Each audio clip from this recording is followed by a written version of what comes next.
보니까 제가 얼마나 생전 처음 본,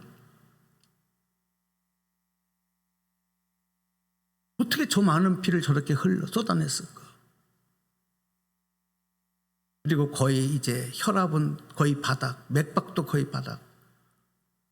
온 스태프진들이 비상에 걸렸습니다. 영화를 보는 것 같았습니다. 수십 명이 이리 뛰고 저리 뜁니다. 그러는 가운데 한 사람이 와서 빨리 수술 동의를 하라는 거예요. 사인하라는 거예요. 사인했습니다. 그 병실, 침낭을 들고 수술실을 향해서 달리기 시작합니다. 이건 걷는 게 아니라 뛰기 시작하는 거예요. 그때 제가 정신이 들었어요. 아, 내가 목사지. 근데 그 순간에 그런 생각이 드는 거죠. 혹시 수술실에 들어갔다 이 많은 피를 쏟고 지금 거의 모든 수치가 다 바닥으로 떨어졌는데 들어가서 안 나오면 이제 나는 더 이상 아내를 볼 수 없는 것이고, 또 금방 태어난 이 아이 지금 엄마가 떨어져서 출산한 병원에 있고 산모는 아산병원으로 왔지만 이 아이는 한 번도 엄마 품에 안겨보지도 못하고 엄마 얼굴도 보지도 못하고, 야, 그 생각을 하니까요 순간 정신이 번쩍 났어요. 기회는 그때밖에 없는 거예요. 그 급한 순간에요 그 침낭을 붙들었습니다. 잠깐만요 해서. 급한데 지금 한 1초가 급한 상태. 그리고서 그랬어요. 남편이 제가 목사입니다. 지금 기도하지 않으면 안 됩니다. 그리고 수술실 들어가는 그 아내의 침상을 붙들고 의식은 거의 없는 그 아내를 놓고 하나님 살려주세요. 제발 살아서 나와서 태어난 아이를 한 번만 품에 안게 해주세요. 이렇게 기도했어요. 그리고선 또 달려 들어갔습니다. 아산병원에서 산모로서는 위급 상황에서 유례없는 수술을 했습니다. 그래서 지금도 저희 아내는 산부인과 병동의 의료진들에게 케이스 바이 케이스로 의학적 처치를 이럴 때는 이렇게도 했다라고 하는 기록이 남겼어요. 그걸 왜 그러냐면 그 병원에서 저한테 이렇게 저렇게 했기 때문에 이렇게 사용하겠다는 저한테 허락을 받더라고요. 그래서 알았어요. 제가 이 말씀 간증을 드리는 이유는, 그리고 막내가 이제 26살이 됐어요. 그때 태어난 아이가 24살, 미안합니다. 나이를 막 올려서 24살이 됐어요. 24살이 됐는데 얼마나 감사하고 잘 크고 너무 그렇죠, 기쁘고 또 교회에서 봉사도 잘하고 그러는데, 제가 오늘 이 설교를 하면서 갑자기 제가 이 간증이 튀어나왔어요. 원래 이 원고에 없었던 간증인데 왜 이 지금 많은 설교 내용을 두고 그 간증을 하게 되느냐. 생명을 낳는 일은 이렇게 피 흘림을 통해서 고통이 수반된다는 것을 하나님이 아내를 통해 보여주신 거예요. 저는 그래서 그 다음부터 지금까지 목회하면서요 제가 제일 간절하게 기도하는 기도가 있어요. 성도들 위해서. 어떤 기도냐면 출산을 앞에 놓은, 요즘에는 이제 젊은 성도들이 많이 없어져서 그런 기도를 할 기회가 많이 없는데 예전에는 우리 젊은 성도들이 많이 있었어요. 출산. 그때는 제가 제일 간절하게 기도.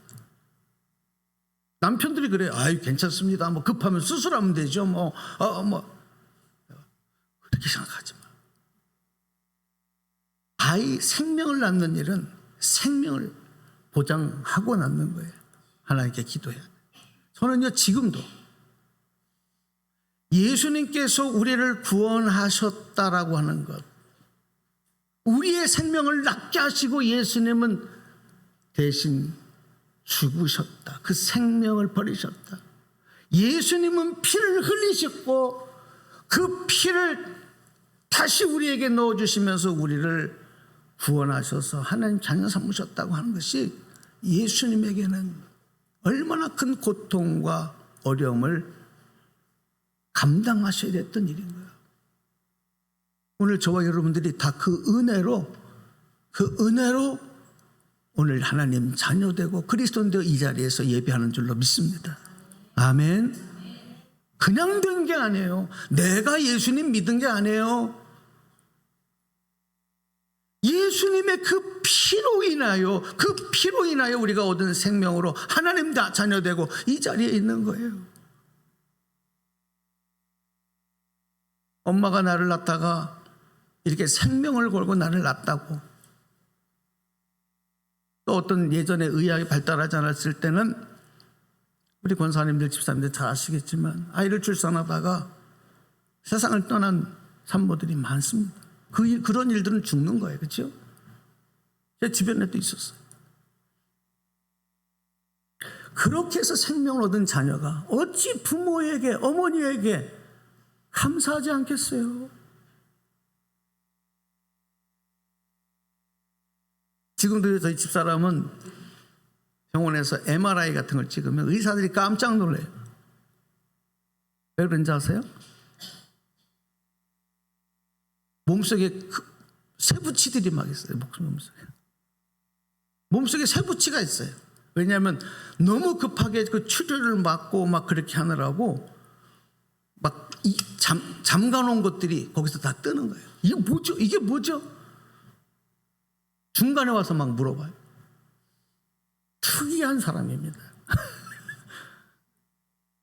그리고도 지금 살려주셔서 이렇게 사명 감당하네. 얼마나 할렐루야. 그리고 생명을 낳은 거죠. 하물며 우리 예수님께서 우리 온 인류 죄인들을 구원하셔서 십자가에서 피 흘리시고 고통당하시고 죽으심으로 오늘 우리를 다시 하나님의 자녀로 다시 낳으셨다. 어찌 감사하지 않을 수 없고, 어찌 예배하지 않을 수 없고, 어찌 찬양하지 않을 수 없어요. 이제는 내가 사는 게 아니죠.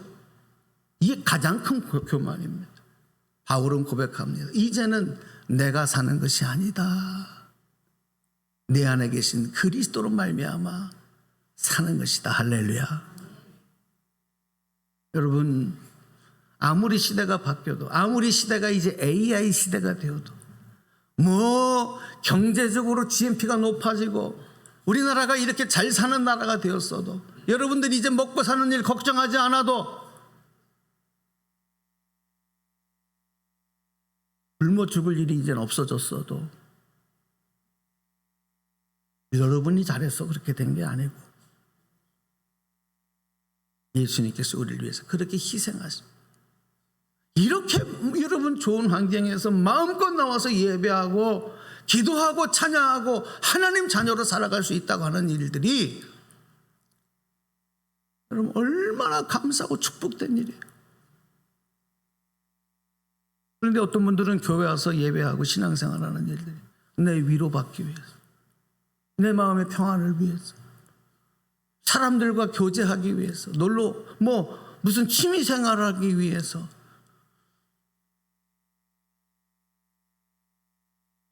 내 자녀들에게 좀 더 좋은 그런 저거를 하기 위해서. 그래서 어떤 교회는 어린이들을 위해서 놀이방을 잘 만들어 놓으니까, 어린이들 놀이시설을 잘 만들어 놓으니까 젊은 분들이 그 교회를 많이 갔대요. 그러다 보니까 그 다음부터는 교회들마다, 큰 교회들마다 다 어린이들 놀이방 만들어 놓는, 교회 와서 놀으라는 거지. 그거 좋아요. 중요한 거는 그 안에, 그 속에 십자가 신앙, 예수 그리스도의 보혈 신앙이 없다면 여러분 세상에 잘 만들어 놓은 놀이방이나 교회나 무슨 차이가 있겠습니까? 오늘 우리의 신앙이, 우리 교회가 십자가 신앙으로, 보혈 신앙으로 세워져야 될 줄로 믿습니다.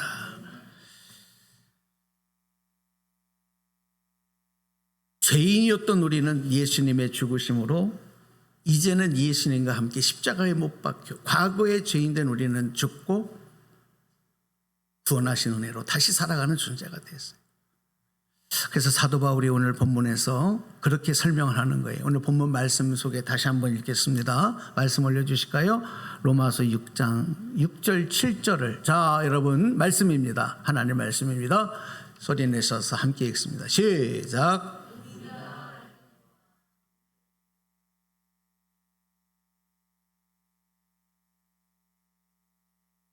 다시는 우리가 죄에게 종노릇하지 아니하려 함이니 이는 죽은 자가 죄에서 벗어나 의롭다 하심을 얻었습니다. 아멘.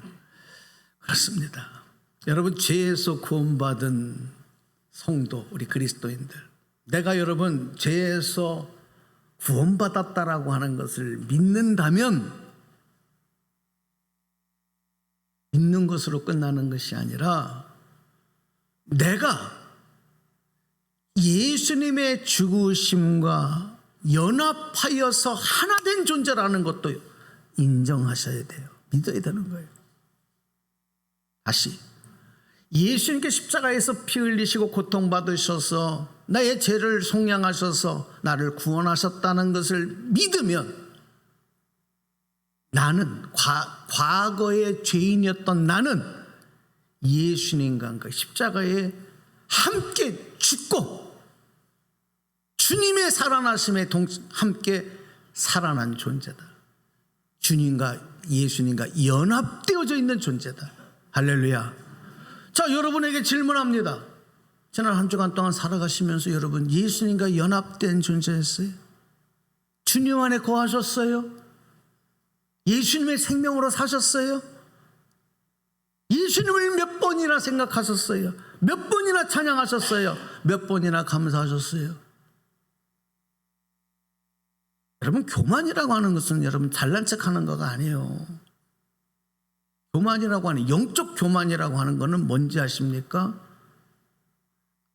고백하고 깨달아야 될 것을 모르고 헛된 것을 자랑하며 헛된 것을 의지하며 살아가는 것이 교만이에요.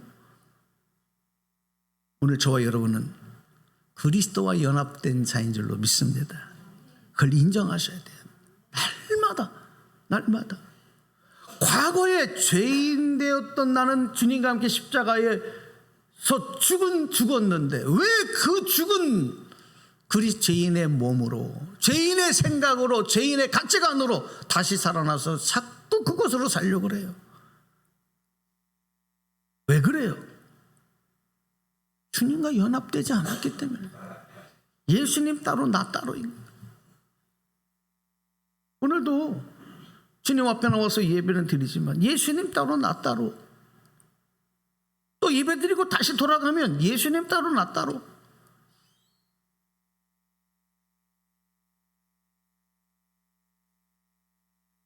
주님의 죽으심에 연합된 자가 되어야 죽음에서 부활하신 예수님의 부활에도 연합된 자가 되는 거예요. 이거 바울이 그렇게 설명했어요.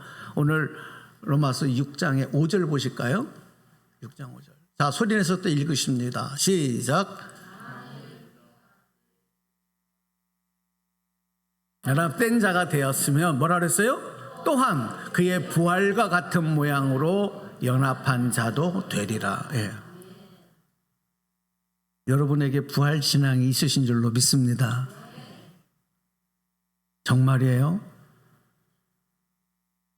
나는 죽어도, 내 육신이 죽어도 나는 주님의 부활과 연합된 자이기 때문에 다시 영원한 생명으로 다시 그 생명으로 살아나 영생을 누릴 수 있다는 믿음을 소유하시기 바랍니다. 이게 부활신앙이에요. 그런데 이 부활의 연합, 예수님의 부활에 연합한 이 부활신앙, 부활생명으로 살아가기 위해서는 앞에 예수님의 십자가에서 죽으심에 함께 나도 죄인된 내가 죽어야 되는 거예요. 죽지 않으니까. 예수님의 부활은 부활절에만 한번 기억하는 사건으로 여기는 거예요. 그럼 혹시 그렇게 신앙생활하고 계시지는 않나요? 다시 여러분 앞에서 말씀드렸습니다. 기독교 신앙은, 우리 그리스도인들 신앙은 두 가지로만 설명돼요. 첫 번째는 십자가 신앙, 두 번째는 부활 신앙입니다.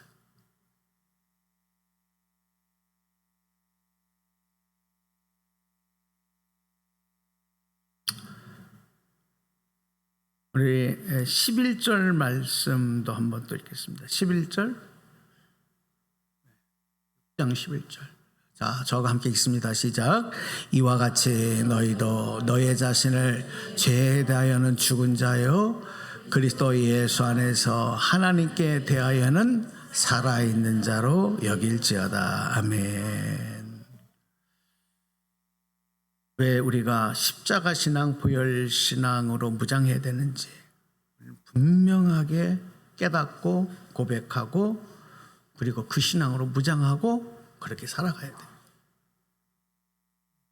그냥 교회에서 오면 또 한 번 듣는 십자가, 부활 합니다.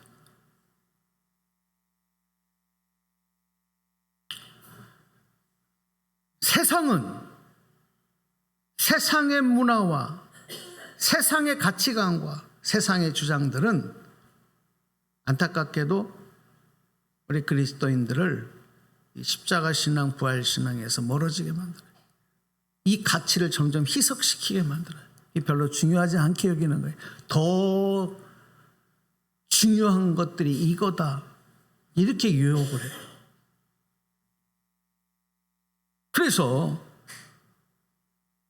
구원받은 하나님의 자녀로 이 땅을 살아가면서 그리스도와 연합된 하나님의 자녀이며 주님의 백성된 성도임에도 불구하고 이미 예수님과 함께 십자가에서 죽은 죄악의 몸을,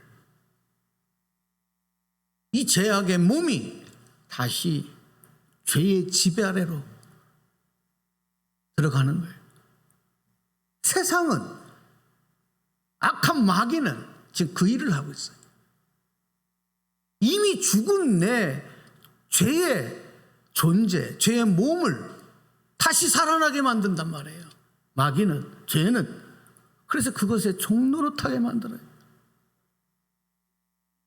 요즘에 영화들을 보면은 죽은 것들이 다시 살아나가지고 활동하는 영화들이 점점 많아지고 있더라고요. 여러분, 그 죽은 시체들, 죽은 것들이 다시 살아서 움직이는 거를 두 글자로 뭐라 그러죠? 좀비라 그러더라고. 좀비. 이걸 우리나라가 제일 잘 만들어. 좀비 영화를. 그럴듯하게 우리나라가 제일 세계적으로 잘 만들어요. 좀비 영화를. 아주 사람들이 열광을 합니다. 좀비 영화 나오면. 여러분, 이거 영적인 거예요. 이 영화가 아니고 우리의 영적 상태가 지금 그렇게 살아가고 있는 거예요. 좀비는 아니지만 영적으로는 좀비인 거예요. 이미 죽은 것들이 다시 살아나서 마치 살아있는 것처럼 나를 주장하고 나를 종노릇하게 만들어요. 이거를 사도 바울은 우리 육체를 죄에 맡겨서 불의의 무기가 되지 않게 해야 된다, 이렇게 설명을 한 거예요. 여러분의 몸과 마음을 불의가 아닌 의의 무기로 하나님께 드리는 그런 삶이 되시기를 주님의 이름으로 축원합니다. 그러기 위해서는 십자가 신앙, 부활 신앙으로 날마다 무장하지 않고는 될 수가 없는 거예요. 자, 오늘 결론으로 말씀드릴게요. 우리가 십자가 신앙, 부활 신앙으로 살아가다 보면 우리가 꼭 감당해야 될 게 있어요. 세상에서 사람들과 관계에서. 뭔지 아십니까? 나만 잘 먹고 나만 평안하면 된다. 그거 아닙니다. 예수님처럼 희생과 아픔과 수고를 그리고 참고 인내하는 것을 감당해야 되는 거예요.